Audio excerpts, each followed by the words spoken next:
देखिए हालात फिलहाल तनावपूर्ण है प्राची। जितना मैं अभी यहाँ पर घूमा और लोगों से बात कर रहा हूँ, इस चुनाव में इस तरह की घटना होगी किसी ने ये सोचा नहीं था। और एकाएक जिस तरीके से इस घटनाक्रम हुआ है, दुलारचंद यादव की हत्या हुई, उसके बाद यहाँ पर स्थिति तनावपूर्ण है। अनंत सिंह से हमने बात करने की कोशिश की। ये कहा जा रहा है कि वो शायद ही अब चुनाव प्रचार के लिए निकले।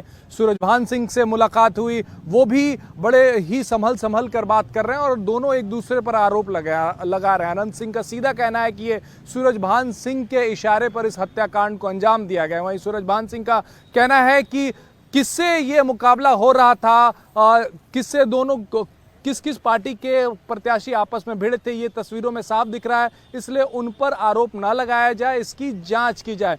इन सब के बीच में जनसुराज पार्टी के जो कैंडिडेट हैं वो लगातार अनंत सिंह पर ही आरोप लगा रहे हैं। तो कुल मिला के बाहुबल की जो ये लड़ाई थी वो एक अलग दौर में पहुंच गई है, हिंसा के दौर में पहुंच गई है। इस वजह से फिलहाल यहाँ पर जो भी बिल्कुल ठीक कह रहे हैं आप राजेश, इस वक्त तनावपूर्ण माहौल मोकामा में देखा जा सकता है। लोग भी इस हत्याकांड को लेकर चर्चा कर रहे हैं और जो दो बाहुबली हैं उनके बीच की जो रंजिशें हैं वो खुलकर सामने आ रही हैं। राजेश, आप बने रहिए हमारे साथ। इस मामले का अपडेट क्या है या पुलिस की कार्रवाई अभी तक क्या हुई है, ये अपने दर्शकों को बता देते हैं। इस मामले की अगर बात करें तो 3 एफआईआर अभी तक पुलिस ने दर्ज की हैं। पहली एफआईआर दुलारचंद के पोते ने दर्ज कराई, जिसमें अनंत सिंह समेत 5 आरोपियों का नाम है। दूसरी एफआईआर अनंत सिंह के एक समर्थक की तरफ से कराई गई, जिसमें 6 आरोपियों के नाम है। तो 3 एफआईआर जो हैं वो अभी तक दर्ज की गई हैं। जबकि आपको तीसरी एफआईआर के बारे में बताएं तो ये एफआईआर पुलिस की तरफ से कराई गई है, जिसमें कई अज्ञात लोगों के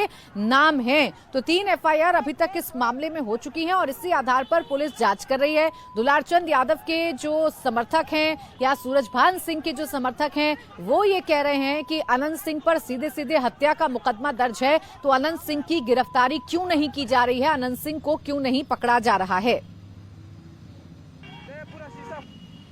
एक समर्थक की तरफ से और एक जो मृतक है उनके पोता की तरफ से, तथा एक जो है एफआईआर पुलिस के बयान से कि जो सार्वजनिक स्थल पे जो है एक दूसरे पे पत्थर चलाना और हमला करना, तो उसका एक एफआईआर हुआ। तो टोटल 3 एफआईआर अभी तक इस मामले में हुए हैं। आरोपी बनाए गए हैं। हाँ, उसमें जो प्रथम एफआईआर उसमें आरोपित बनाए गए हैं। अभी तक 2 गिरफ्तारी हुई हैं जो घटना स्थल पे जो है रोडेबाजी या जो है उसके अंदर शामिल थे।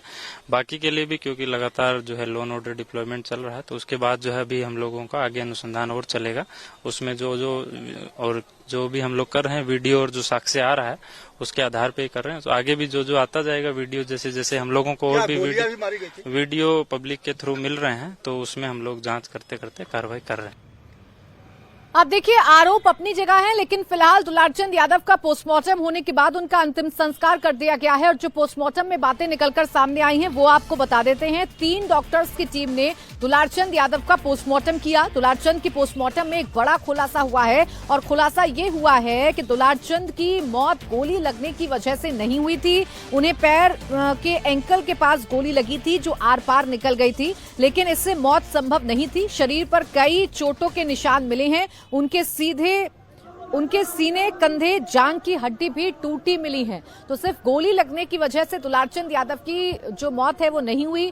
3 डॉक्टर्स के पैनल ने पोस्टमार्टम किया है और उन्हीं डॉक्टर्स ने बताया है कि गोली चूंकि पैर के एंकल में लगी थी और आर पार हो गई थी, तो गोली लगने से मौत संभव नहीं है। मौत के पीछे का कारण बताया जा रहा है कि उन्हें गंभीर चोटें थी। सीने, कंधे, जांघ की हड्डी टूटी हुई मिली है, यानी अंदरूनी चोटों की वजह से दुलारचंद यादव की जान चली गई है।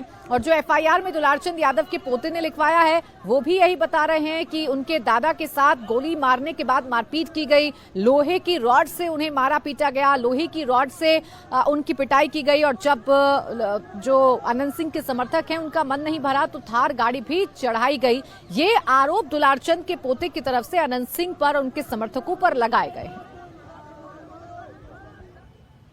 सारा चोट था, अंदरूनी चोट भी था, तो सकता है उससे हुआ होगा। अच्छा, और गोली वहां पर मिली, एक जगह पैर में गोली लगी?